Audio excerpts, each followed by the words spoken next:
Hello friends, I hope आप सभी अच्छे होंगे। इस वीडियो में मैं न्यूमेरिकल्स लेके आया हूँ, chapter 11th 12th class physics का, ड्यूल नेचर ऑफ रेडिएशन। ठीक है। इसमें जो न्यूमेरिकल्स बनते हैं बेसिकली वो तीन पार्ट से बनते हैं। एक तो आइंस्टीन की फोटो इलेक्ट्रिक इक्वेशन से न्यूमेरिकल बनेंगे, दूसरा ग्राफ से, और तीसरा डी ब्रोगली वेवलेंथ का जो कॉन्सेप्ट है उससे न्यूमेरिकल्स बनते हैं। तो हम देखेंगे एक एक करके। कुछ न्यूमेरिकल्स में आइंस्टीन की फोटो इलेक्ट्रिक इक्वेशन से कराऊंगा, दूसरा डी ब्रोगली वेवलेंथ से, और कुछ क्वेश्चन हम ग्राफ से भी लेंगे। वीडियो में लास्ट तक बने रहिएगा, आपको डेफिनेटली क्वेश्चन समझ आएंगे और आपको हेल्पफुल होंगे आपके एग्जाम्स के लिए। पहला क्वेश्चन है, क्वेश्चन लिया हुआ, ये एग्जाम आइडिया है। एजुकार्ट के सैम्पल पेपर मुझे इतने इफेक्टिव नहीं लगे, मैं आपको ऑनेस्टली बताऊं तो मैंने इस एग्जाम आइडिया लिया है, इसी से मैं क्वेश्चन करा रहा हूँ। क्वेश्चन है, the work function of the caesium metal is 2.14 electron volt. जो आपको गिवन हो वो आप उसे नोट करते चलें। तो क्वेश्चन में आपको गिवन है तो लिखेंगे सॉल्यूशन, और आपको सीजियम मेटल का वर्क फंक्शन दिया हुआ। वर्क फंक्शन को हम रिप्रेजेंट करते हैं फाई से। फाई इज इक्वल टू दिया हुआ 2.14 electron volt. Electron volt energy की यूनिट है।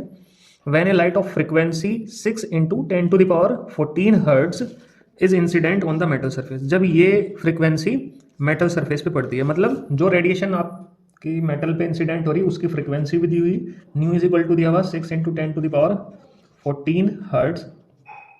अब आपसे क्या क्या पूछा हुआ, इसमें कहा कि the photo emission is of electron occurs, what is the, पहला पूछा हुआ कि मैक्सिमम काइनेटिक एनर्जी, तो के ई मैक्स आपसे पूछा हुआ। सेकंड आपसे पूछा हुआ स्टॉपिंग पोटेंशियल, स्टॉपिंग पोटेंशियल आपको निकालना है, और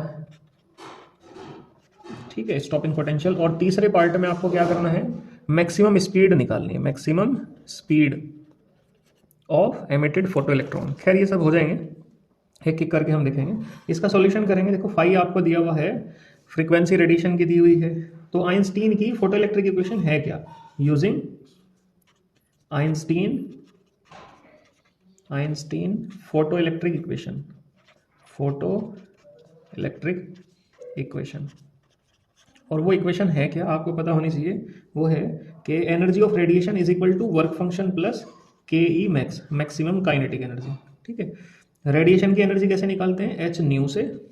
यहाँ आपको फाई की वैल्यू डायरेक्ट दी हुई है, और हमें के ई मैक्स निकालना ही है इसमें, के ई मैक्स। तो अगर मुझे के ई मैक्स की वैल्यू निकालनी, तो के E max is equal to हो जाएगा मेरे पास एच न्यू माइनस फाई। अब इनकी वैल्यू सब्सटीट्यूट करनी। एच है प्लांक कांस्टेंट, प्लांक कांस्टेंट की वैल्यू हुआ करती है 6.6 इंटू 10⁻⁻34। फ्रीक्वेंसी कितनी दी हुई, फ्रीक्वेंसी दी हुई 6 इंटू 10⁻14 और माइनस। अच्छा, ये जो एनर्जी आएगी ध्यान रखना, ये एनर्जी आएगी आपकी जूल में। किस में आएगी, जूल में। अब क्योंकि वर्क फंक्शन हमको किस में दे रखा है, इलेक्ट्रॉन वोल्ट में दे रखा, तो इसे इलेक्ट्रॉन वोल्ट में कन्वर्ट करने के लिए ध्यान रखेंगे हम इसे इलेक्ट्रॉन के चार्ज से डिवाइड कर देंगे। तो 1.6 इंटू 10⁻⁻19। इलेक्ट्रॉन पे चार्ज कितना हुआ करता है, 1.6 इंटू 10⁻⁻19 इलेक्ट्रॉन वोल्ट में कन्वर्ट करने के लिए है। और वर्क फंक्शन कितना दिया हुआ, 2.14। ये सब इलेक्ट्रॉन वोल्ट में है। जब आप इसकी कैलकुलेशन करेंगे तो कैलकुलेशन करने पे आपके पास आएगा, ये बचेगा 0.34 इलेक्ट्रॉन वोल्ट। ठीक है, बस ये ध्यान रखना, आपने एच की वैल्यू रखी, आपको एच की वैल्यू एग्जाम पेपर में मिल जाएगी। फ्रीक्वेंसी कितनी रखी, फ्रीक्वेंसी 6 इंटू 10⁻14 हर्ट्ज। अब क्योंकि ये जो वैल्यू आनी थी ऊपर वाली, ये जूल में आनी थी, और हमें चाहिए इलेक्ट्रॉन वोल्ट में, क्योंकि हमें जो वैल्यूज गिवन है वो इलेक्ट्रॉन वोल्ट में गिवन है। इलेक्ट्रॉन वोल्ट में कन्वर्ट करने के लिए हम 1.6 इंटू 10⁻⁻19 से डिवाइड कर देंगे, और ये आपका जो आंसर आएगा ये इलेक्ट्रॉन वोल्ट में आ जाएगा। आप इसे ऊपर लेके जाएंगे, देखो 19 और ये 14, ये हो गए 33।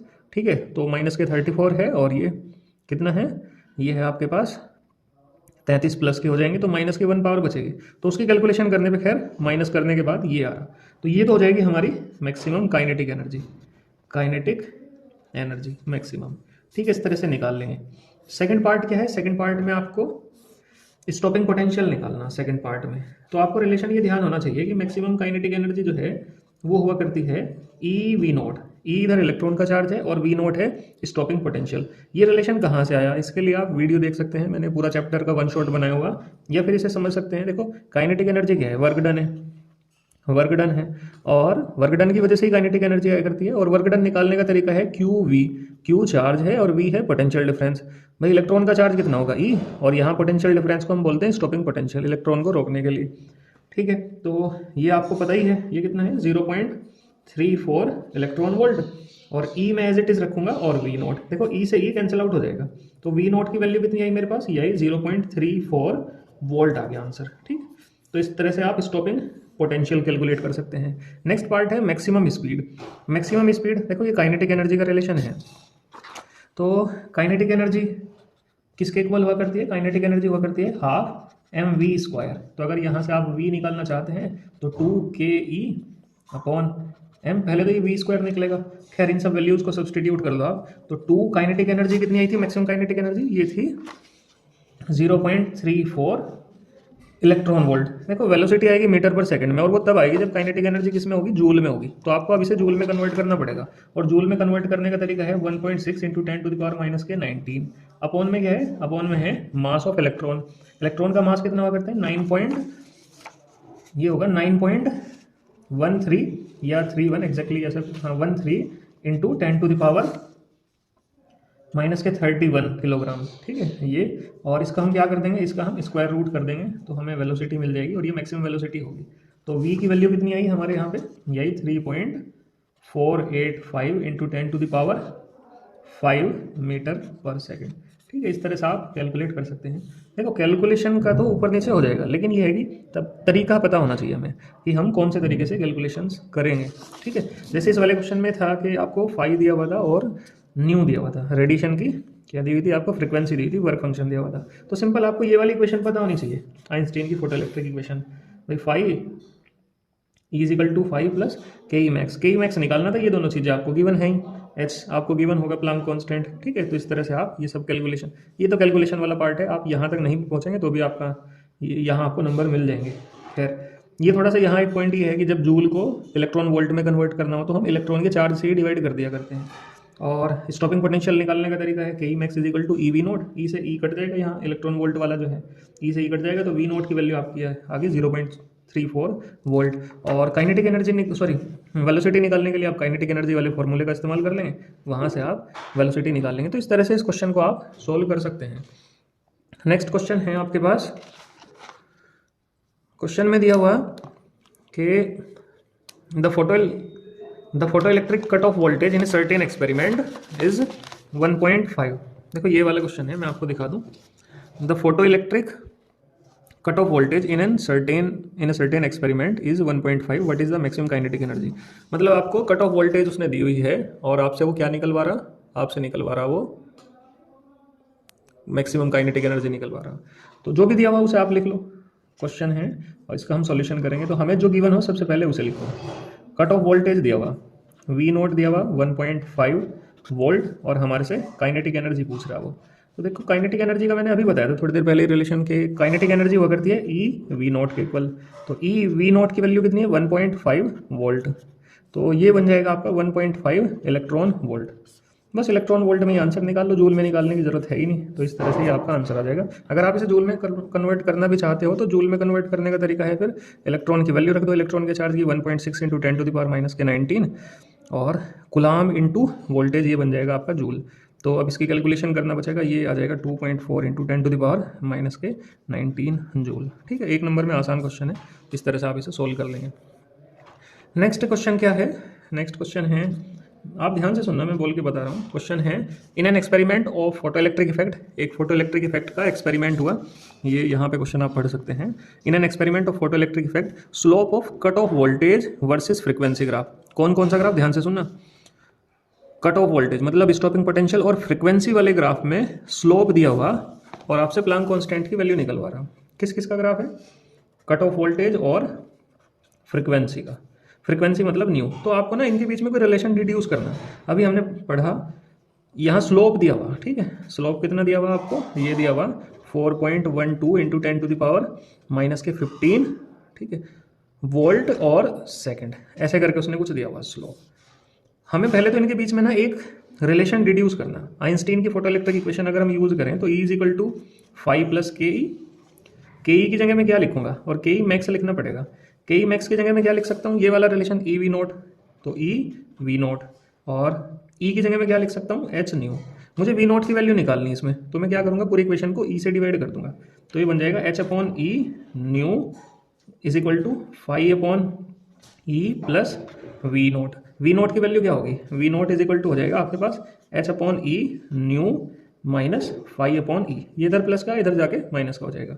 तो अब किस किस के बीच का ग्राफ है ये, स्टॉपिंग पोटेंशियल और फ्रीक्वेंसी। तो स्टॉपिंग पोटेंशियल तो ये आ गया और फ्रीक्वेंसी आ गई, तो फ्रीक्वेंसी का जो कोफिशिएंट होगा वही स्लोप होगा।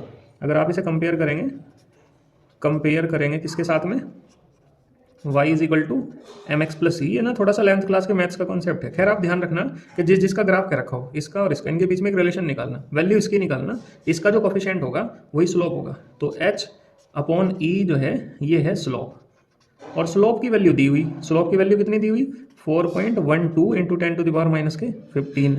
एच की वैल्यू निकालनी, एच क्या है, प्लांक कांस्टेंट। वैसे तो इसकी वैल्यू पता हुआ करती है हमें, लेकिन फिर भी इसने निकालने को कहा, तो एच अगर निकालना हो तो ई डिवाइड में इधर मल्टीप्लाई में चला जाएगा, तो 4.12 into 10 to the power minus के 15, और ई की वैल्यू क्या है, ई है इलेक्ट्रॉन का charge, 1.6 into 10 to the power minus के 19। मल्टीप्लाई करने का काम है, देखो मल्टीप्लाई आप कर लिया करो, मल्टीप्लाई अगर मैं वीडियो में मल्टीप्लाई करूँगा तो मुझे टाइम लगेगा थोड़ा सा, तो इसकी मल्टीप्लाई करके खैर मैं आपको बता दे रहा हूँ, ये आएगा 6.59 into 10 to the power minus के 34 हो जाएगा, 15 और 19 34 इतने। और ध्यान रखना प्लांक कांस्टेंट की यूनिट हुआ करती है जूल सेकंड, ठीक है। इस तरह से आप इस क्वेश्चन को कर सकते हैं, बस ये तो पता होना चाहिए कि भाई रिलेशंस कहाँ से निकलेंगे, और ये सब निकलेंगे आइंस्टीन की फोटोइलेक्ट्रिक इक्वेशन से, बस ये आपको पता होना चाहिए कुल मिला के। नेक्स्ट क्वेश्चन भी, चलो एक क्वेश्चन और देखते हैं आइंस्टीन की फोटोइलेक्ट्रिक इक्वेशन से, फिर देखेंगे डी ब्रोगली वेवलेंथ से क्वेश्चन कैसे बनेंगे। तो क्वेश्चन है the threshold frequency for a certain metal, किसी मेटल के लिए थ्रेशोल्ड फ्रीक्वेंसी दी हुई। देखो थ्रेशोल्ड फ्रीक्वेंसी को नोट लगा कर रिप्रेजेंट करेंगे, और जो रेडिएशन की फ्रीक्वेंसी है उसे सिंपली न्यू लिख लेंगे।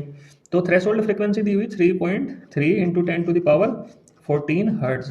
थ्रेशोल्ड फ्रीक्वेंसी वो वाली फ्रीक्वेंसी हुआ करती है जो कम से कम आपको चाहिए इलेक्ट्रॉन को सरफेस तक लाने के लिए, मतलब रेडिएशन की वो मिनिमम फ्रीक्वेंसी जिसकी वजह से इलेक्ट्रॉन सरफेस तक पहुंच जाएगा। मान लीजिए ये मेटल है, यहाँ कोई इलेक्ट्रॉन है, आपने इस पर रेडिएशन डाली, तो थ्रेशोल्ड का मतलब है उसे सरफेस तक पहुंचाना, सरफेस से बाहर निकले ना निकले हमें नहीं पता उस बात का, मतलब सरफेस से बाहर नहीं निकलने की, सरफेस तक पहुंचाना केवल, उसे हम थ्रेशोल्ड बोलते हैं। थ्रेशोल्ड का मतलब ही दहलीज है, तो आपको यहाँ तक पहुंचाना, ये तो दे दी थ्रेशोल्ड फ्रीक्वेंसी। अब इस मेटल पे हमने जो फ्रीक्वेंसी इंसिडेंट करी वो है 8.2 into 10 to the power 14 hertz, मतलब हमारी जो फ्रीक्वेंसी है हमने जो डाली मेटल सरफेस पे वो थ्रेशोल्ड फ्रीक्वेंसी से ज़्यादा है, तो इसका मतलब ये होगा कि इलेक्ट्रॉन ना बाहर भी निकल जाएगा।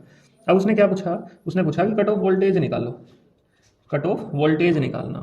फिर वही वाली बात है, आपको आइंस्टीन की फोटोइलेक्ट्रिक इक्वेशन आनी चाहिए, E is equal to 5 plus K E max, और ई की जगह तो आप एच न्यू लिख लेंगे और 5 की जगह लिख लेंगे एच न्यू नोट, वही वर्क फंक्शन है, वर्क फंक्शन निकालने का तरीका है एच न्यू नोट करके निकालते हैं, और काइनेटिक के ई मैक्स की जगह लिख लेंगे आप ई वी नोट। ये न्यू है फ्रीक्वेंसी और ये है पोटेंशियल वोल्टेज। आपको वी नोट की वैल्यू निकालनी, पहले तो आप इन्हें इधर भेज दो, H nu minus nu nought, इन दोनों में से क्या को माना जाएगा, एच को माना जाएगा, और इधर बचेगा e V naught. V note की वैल्यू निकालनी, तो वी नोट की वैल्यू कैसे निकालेंगे, एच अपॉन ई, ये इधर मल्टीप्लाई से डिवाइड में आ जाएगा, और न्यू माइनस न्यू नोट, बस अब इनकी वैल्यू सब्सटीट्यूट कर दो। एच की वैल्यू हुआ करती है 6.6 into 10 to the power minus 34, और ई की वैल्यू है 1.6 into 10 to the power minus के 19, और इसमें से घटाना, मतलब इसमें से घटाना, तो आप सीधा सीधा घटा दो भाई, 2 में से 3 जाएंगे 9 बचेंगे, और ये 7 बचेगा इधर क्योंकि कैरी करके ही आप घटाओगे, 7 में से 3 जाएंगे 4 बचेंगे, तो 4.9 इंटू 10 टू द पावर 14 इतने वोल्ट आ जाएगा ये, ठीक है। बस अब कैलकुलेशन वाला पार्ट है, देखो वही बात है, अगर मैं कैलकुलेशन करूँगा तो फिर टाइम ज़्यादा लग जाएगा, तो ये मैं देख के लिख दे रहा हूँ, 2.03 वोल्ट आ जाएगा, ठीक है। तो इस तरह से आप क्या निकाल सकते हैं, स्टॉपिंग पोटेंशियल। प्रोसेस वही है, आपको स्टार्ट तो यहीं से ही होना पड़ेगा आइंस्टीन की फोटोइलेक्ट्रिक इक्वेशन से। अब ये तो हो गया आइंस्टीन की फोटोइलेक्ट्रिक इक्वेशन वाले क्वेश्चन। अब मैं आपको बता दूं कि उससे क्वेश्चन कैसे बनेंगे डी ब्रोगली वेवलेंथ वाले सेक्शन से। देखो डी ब्रोगली वेवलेंथ का ना आपको टॉपिक पूरा क्लियर होना चाहिए। उसमें टॉपिक में क्या है कि आपको डी ब्रोगली वेवलेंथ जो थी लैम्डा इज इक्वल टू था H upon P. H upon P मतलब P for Planck constant, sorry momentum है इधर, और एच है प्लांक कांस्टेंट। मोमेंटम निकालने के आपके पास बहुत सारे तरीके हुआ करते हैं। मोमेंटम निकालने का तरीका ये है कि 2m के ई मतलब काइनेटिक एनर्जी, आप इस तरह से भी निकाल सकते हैं। मोमेंटम निकालने का एक तरीका और भी है, अगर आप इसे चार्ज की टर्म में निकालना चाहते हैं तो, क्योंकि के ई किसके इक्वल है, के ई आपने अभी पढ़ा ई वी के इक्वल है, ठीक है, तो आप इसे ऐसे लिख सकते हैं 2m eV, और m क्या है इधर, मास ऑफ इलेक्ट्रॉन, e क्या है, इलेक्ट्रॉन का चार्ज, तो ये v पे डिपेंडेंट हो जाएगा। आप इसे टेम्परेचर के टर्म में भी निकाल सकते हैं, क्योंकि ke किसके इक्वल हुआ करता है 3/2 kBT। kB इधर है बोल्ट्जमैन कांस्टेंट, तो ये कांस्टेंट है, टेम्परेचर के टर्म में आ जाएगा। आप 3/2 रखोगे तो 2 से ये 2 कैंसिल आउट हो जाएगा, तो ये बचेगा 3m, इसकी जगह रखा ना आपने के की जगह ये, तो ये आ जाएगा kBT। तो ये रिलेशन आपको पता होने चाहिए, क्योंकि इनमें से ही कोई सा एक अपोन में सब्सटीट्यूट होगा। तो अगर ये आपको पता तो आप डी ब्रोगली वेवलेंथ कैलकुलेट कर सकते हैं। खैर, अब क्वेश्चन की बारी आई, ये क्वेश्चन करेंगे कैसे। तो मैं आपको एक क्वेश्चन दिखाऊं पहले, तो इसमें क्वेश्चन में ये है, और ये ऑब्जेक्टिव टाइप है, एग्जाम्पलर है। क्वेश्चन दिया हुआ कि a particle is dropped from the height h height से किसी ऑब्जेक्ट को आपने गिरा दिया, the de Broglie wavelength of the particle as a function of height. Height का फंक्शन बताना, मतलब कुछ हाइट है h हाइट, वहाँ से आपने कोई पार्टिकल नीचे फेंक दिया। अब जब वो नीचे गिर रहा होगा तो उसके पास एक वेलोसिटी होगी, वेलोसिटी होगी तो मोमेंटम भी होगा, ये सीधी सी बात है, p = mv है। तो आपको ना इसकी डी ब्रोगली वेवलेंथ निकालनी है h की टर्म में। देखो ठीक है, सॉल्यूशन करेंगे इसका। सॉल्यूशन कैसे होएगा, सॉल्यूशन ऐसे होएगा, आपको ना v की वैल्यू निकालनी है। तो यूजिंग कौन सी इक्वेशन यूज करेंगे, मोशन की थर्ड इक्वेशन। थर्ड इक्वेशन क्या हुआ करती है, थर्ड इक्वेशन है, आपने पढ़ी होगी, v² = u² + के 2as। तो v तो हो गया आपकी फाइनल वेलोसिटी, तो v²। अब क्योंकि इस बॉडी को ड्रॉप करा गया, तो जब भी ड्रॉप करते हैं तो u 0 हो जाया करता है, तो ये बन गया 0, 2a का मतलब एक्सेलरेशन होगा ग्रेविटी की वजह से, तो g, और हाइट मतलब s की जगह क्या आ जाएगा, h आ जाएगा, तो v² = 2gh बन जाएगा। तो v की वैल्यू कितनी आ जाएगी, ये आ जाएगी आपके पास 2gh का रूट। ठीक है, अब लैम्डा = हुआ करता है, आपने अभी पढ़ा h/p, तो h/p मतलब p हुआ करता है लीनियर मोमेंटम, तो mv लिख लोगे आप इसे, तो h/m, और v की जगह क्या आ जाएगा, v की जगह आ जाएगा 2gh। देखो इसमें सारी चीज़ें कॉन्स्टेंट है, वही h है प्लांक कांस्टेंट, इसकी वैल्यू फिक्स है 6 × 6 × 10 जो भी है, कह रहा हो, मास ऑफ इलेक्ट्रॉन भी फिक्स है, g भी फिक्स है, g की वैल्यू 9.8 है, और 2 भी फिक्स है। तो कुल मिला के ना ये बच ऐसा रहा कि आप इसे प्रोपोर्शनलिटी लगा के लिख लो और रूट h लिख लो। रूट का मतलब क्या है, रूट का मतलब है पावर 1/2, और इसका मतलब लैम्डा जो है, लैम्डा प्रोपोर्शनल हो गया h की पावर -1/2 के इक्वल। तो इस तरह से आप ये क्वेश्चन सोल्व कर सकते हैं। ठीक है, तो इसमें कौन सा आंसर सही होगा, इसमें आपको 4 ऑप्शन दिए हुए, h की पावर 1, h की पावर 0, h की पावर 1/2 और h की पावर -1/2। तो यहाँ आंसर क्या हो जाएगा, h की पावर -1/2 हो जाएगा, ये वाला इसका आंसर हो जाएगा। ठीक है, नेक्स्ट क्वेश्चन कौन सा है, नेक्स्ट क्वेश्चन है एक प्रोटॉन, न्यूट्रॉन, इलेक्ट्रॉन और एक अल्फा पार्टिकल। कौन कौन से, ध्यान से देख लो, एक प्रोटॉन है, एक न्यूट्रॉन है, एक इलेक्ट्रॉन है, एक अल्फा पार्टिकल है, इन सबके पास सेम एनर्जी है। एनर्जी से मतलब है यहाँ काइनेटिक एनर्जी से, तो इनकी डी ब्रोगली वेवलेंथ बतानी है। देखो 1 नंबर का क्वेश्चन आएगा तो इसी तरह का क्वेश्चन बनेगा, या वो पूछ सकता है कि भाई रेशो निकालो, इस तरह के क्वेश्चन भी काफ़ी बनते हैं। ठीक है, इस क्वेश्चन को मैं आपको बता दूं, इस क्वेश्चन में कैसे होएगा। इस क्वेश्चन को करने का तरीका है, कौन कौन से पार्टिकल दिया आप एक बार थोड़ा सा ध्यान कर लें। एक तो आपको दिया हुआ इलेक्ट्रॉन, प्रोटॉन दिया हुआ, न्यूट्रॉन दिया हुआ, इलेक्ट्रॉन दिया हुआ, और एक अल्फा पार्टिकल। अल्फा पार्टिकल को ऐसे रिप्रेजेंट करते हैं, इन सब के पास ना एनर्जी सेम है, सेम एनर्जी। तो आपसे पूछा हुआ कि किसकी वेवलेंथ ज़्यादा होगी। देखो वेवलेंथ का फॉर्मूला क्या है, वेवलेंथ का फॉर्मूला है लैम्डा = h/p। मैंने कहा था कि भाई p जो है, p होगा एक तो 2m ke के इक्वल। ठीक है, तो आप लैम्डा = h/ लिख सकते हैं 2m ke। ठीक है, अब क्योंकि एनर्जी तो सबकी सेम है, एनर्जी क्या है, सबकी सेम है, तो इसका मतलब लैम्डा जो है वो इन्वर्सली प्रोपोर्शनल हो गया केवल मास के, क्योंकि h प्लांक कांस्टेंट है, वो तो ऑलरेडी कांस्टेंट है, एनर्जी उसने सबकी सेम कर दी, और 2 भी कांस्टेंट है। तो ये जो लैम्डा है ये डायरेक्टली प्रोपोर्शनल हो गया √m के। इसका मतलब जिसका मास ज़्यादा होगा उसकी, ये जो लैम्डा है ये यूनिवर्सली प्रोपोर्शनल किसके हो गया, √m के। इसका मतलब जिसका मास ज़्यादा होगा उसकी वेवलेंथ क्या हो जाएगी, कम हो जाएगी। ठीक है, तो अब मास किसका ज़्यादा है, सबसे ज़्यादा मास तो अल्फा पार्टिकल का है, अल्फा पार्टिकल का मास सबसे ज़्यादा हुआ करता है, क्योंकि अल्फा पार्टिकल बोलते हैं हीलियम के न्यूक्लियस को। ठीक है, तो अगर सबसे ज़्यादा इसका मास है भाई हम लिखेंगे m अल्फा, ये तो सबसे ज़्यादा होगा। हम इनका दोनों का सेम मानते हैं, प्रोटॉन और न्यूट्रॉन का। ठीक है, तो mp = mn, फिर ये, और सबसे कम मास हुआ करता है इलेक्ट्रॉन का। तो जिसका मास सबसे कम, इसका मास क्या है, सबसे कम, तो इसकी वेवलेंथ सबसे ज़्यादा होगी। इसका मतलब ये जो है लैम्डा ई, ये सबसे ज़्यादा होगा, लैम्डा ई, और इन दोनों का तो क्या है, इक्वल है, तो लैम्डा पी किसके इक्वल होगा, लैम्डा एन के, और फिर लैम्डा अल्फा, तो ये ऑर्डर होगा, क्योंकि इन्वर्सली प्रोपोर्शनल है ना। तो जिसका मास ज़्यादा उसकी वेवलेंथ सबसे कम, मास सबसे ज़्यादा अल्फा पार्टिकल का सबसे कम वेवलेंथ है। तो इसमें कौन सा आंसर हो जाएगा, एक बार चेक कर लेंगे इसे। तो इसमें अल्फा पार्टिकल की सबसे कम होगी, तो इलेक्ट्रॉन की सबसे ज़्यादा है। कौन सा है सबसे ज़्यादा इलेक्ट्रॉन वाला? इलेक्ट्रॉन सबसे ज़्यादा है, कौन सा है इलेक्ट्रॉन का भाई? इसने प्रोटॉन और न्यूट्रॉन का इक्वल हो गया, इलेक्ट्रॉन की कम, और ये भी गलत है, क्योंकि ऐसा ना सबसे ज़्यादा तो किसकी होगी? सबसे ज़्यादा तो इलेक्ट्रॉन की वेवलेंथ होगी। कहाँ है इसमें सबसे ज़्यादा इलेक्ट्रॉन की? इसने गलत कर रखा है, ये इसका आंसर ये नहीं होना। ठीक है, देख लेंगे आप। इसने गलत कर रखा, इसका आंसर ये नहीं होना। इसमें थोड़ा इसे क्या करना चाहिए था, इसे ये उल्टा कर देना था। ठीक है, ये उल्टा कर देंगे तो ये आंसर आ जाएगा। ठीक है, इसका आंसर सी होगा, लेकिन ये उल्टा करने पे होगा, ध्यान रखना इस चीज़ का। तो ये आंसर बनेगा इसका।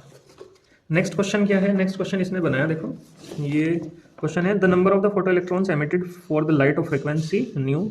मतलब कोई फ्रिक्वेंसी है और वो थ्रेशोल्ड फ्रिक्वेंसी से तो ज़्यादा ही है, तो नंबर ऑफ फोटोन्स जो है वो किस पे डिपेंडेंट हुआ करते हैं? देखो, नंबर ऑफ फोटोन्स डिपेंडेंट हुआ करते हैं इंटेंसिटी पे।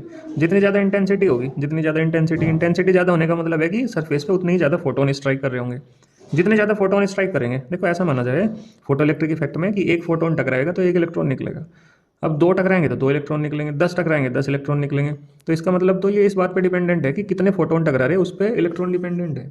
और कितने फोटोन टकरा रहे हैं मतलब इंटेंसिटी, तो जितनी ज़्यादा इंटेंसिटी होगी उतनी ज़्यादा फोटो इलेक्ट्रॉन निकलेंगे। नेक्स्ट क्वेश्चन क्या है, मैं आपको एक और क्वेश्चन बता दूं, बस ये लास्ट क्वेश्चन है इस वीडियो का। क्वेश्चन है कि electrons used in the microscope are accelerated.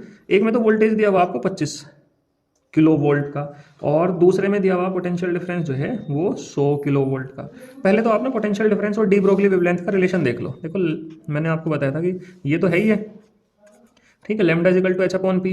अब पी जो है, पी का एक रिलेशन ये भी है, 2m के ई की जगह हम क्या लिख देंगे, ई वी। ठीक है, तो lambda is equal to h upon under root 2m e V. तो एक में तो उसने 25 यूज कर रखी और दूसरे में उसने 100 यूज कर रखी। तो सबसे पहले तो आप ये समझो कि लैम्डा जो है वो इन्वर्सली प्रोपोर्शनल है रूट वी के, मतलब वी की वैल्यू जितनी ज़्यादा होगी लैम्डा उतना कम हो जाएगा।